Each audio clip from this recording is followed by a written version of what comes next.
Hidup buruh, teman-teman.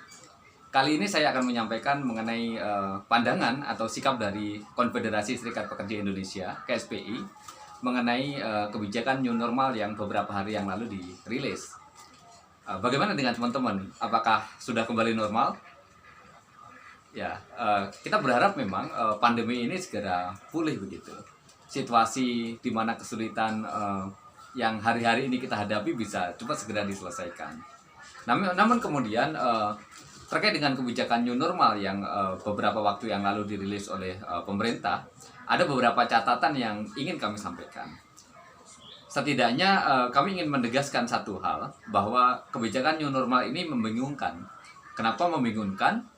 Karena beberapa waktu sebelumnya pemerintah cukup gencar begitu menyampaikan kepada kita, kepada masyarakat agar tetap di rumah, agar tidak usah keluar rumah, sehingga mengurangi mereka yang terkena atau terpapar dari corona. Tetapi dengan kebijakan new normal ini seolah-olah masyarakat kembali dianjurkan untuk keluar dari rumah. Bahkan kita mendengar kabar mereka yang berusia 45 tahun ke bawah untuk dianjurkan kembali bekerja. Pertanyaannya adalah kenapa tidak dari awal saja new normal ini diberlakukan? Kalau misalnya dari awal kita bisa berandai-andai bahwa kita tetap bekerja, kita tetap beraktivitas seperti biasa, atau mereka yang berdagang kaki lima tidak harus kehilangan pekerjaan dan sebagainya.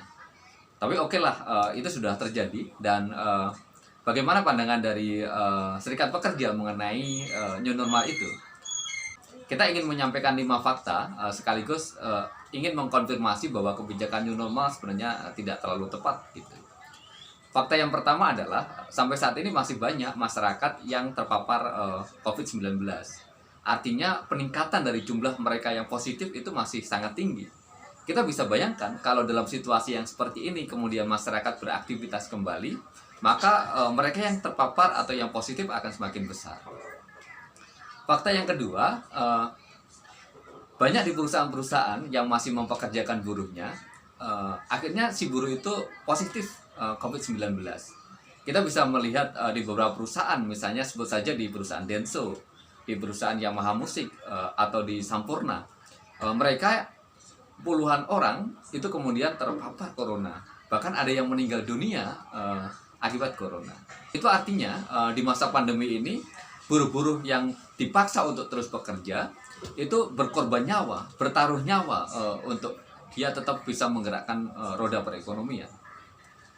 Fakta yang ketiga, permasalahan di dunia industri adalah terkait dengan menipisnya bahan baku. Kita melihat di industri tekstil misalnya, impor kapas sulit. Di industri otomotif dan elektronik, impor suku cadang sulit. Atau bahkan tidak hanya soal impor, tapi juga penjualan sedang menurun. Kalaupun kemudian ada produksi, tapi kemudian dia tidak bisa melakukan ekspor, kemudian tidak pasar juga sedang stagnan begitu, tentu saja perusahaan juga akan mengurangi produksinya. Fakta yang ketiga adalah terkait dengan PHK. PHK yang banyak terjadi, orang-orang yang banyak kehilangan pekerjaan, yang mereka butuhkan adalah solusi.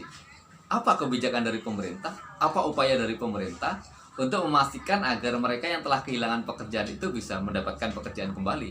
Atau bagaimana mereka tetap bisa bertahan, survive di masa di mana dia tidak mendapatkan penghasilan? Nah, fakta yang kelima itu adalah terkait dengan sampai saat ini pun masih banyak buruh yang tetap bekerja. Masih banyak karyawan yang tetap datang ke pabriknya. Masih banyak mereka yang tetap keluar dari rumah untuk beraktivitas. Bahkan di tempat-tempat yang ditetapkan sebagai PSBB. Nah, itu artinya apa? Itu artinya sebenarnya pembatasan yang saat ini dilakukan juga tidak sepenuhnya efektif. Sehingga dengan kata lain, new normal juga tidak perlu diberlakukan kepada mereka, karena selama ini mereka juga beraktivitas secara normal. Nah, oleh karena itu berdasarkan dari 5 fakta tersebut, KSPI memandang tidak efektif kalau kemudian kita menjadikan kebijakan new normal ini sebagai solusi untuk mengatasi pandemi ini. Nah, apa yang harus dilakukan oleh pemerintah? Ada beberapa saran yang ingin kita sampaikan kepada pemerintah. Yang pertama adalah physical distancing atau pembatasan itu tetap diterapkan. Bahkan kalau memang itu adalah cara yang efektif begitu untuk melakukan pencegahan dari COVID-19, maka itu menjadi prioritas utama yang harus terus dijalankan. Karena jangan sampai upaya yang telah kita lakukan selama hampir 2 bulan ini menjadi sia-sia kalau kemudian pembatasan itu mulai dilonggarkan kembali. Nah, ini menjadi catatan penting begitu. Yang kedua, tentu saja kita meminta agar para pekerja yang bekerja di perusahaan itu diliburkan secara bergilir untuk memastikan agar tidak terjadi penumpukan begitu.